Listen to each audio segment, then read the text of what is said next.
প্রতি সপ্তাহের মতো আগামী 10ই আগস্ট বিশেষ অতিথিদের নিয়ে অনুষ্ঠিত হবে দিদি নাম্বার 1 স্পেশাল সানডে ধামাকা।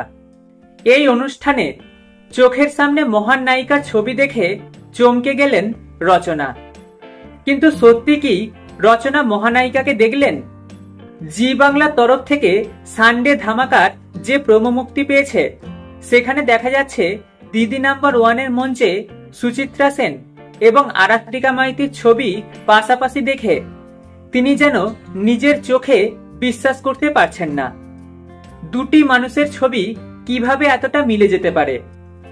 রচনা বন্দ্যোপাধ্যায় যার ছবি দেখে এত অবাক হয়ে গেলেন, সেই আরাত্রিকা মাইতি হলেন এই সপ্তাহের সানডে ধামাকার অন্যতম প্রতিযোগী।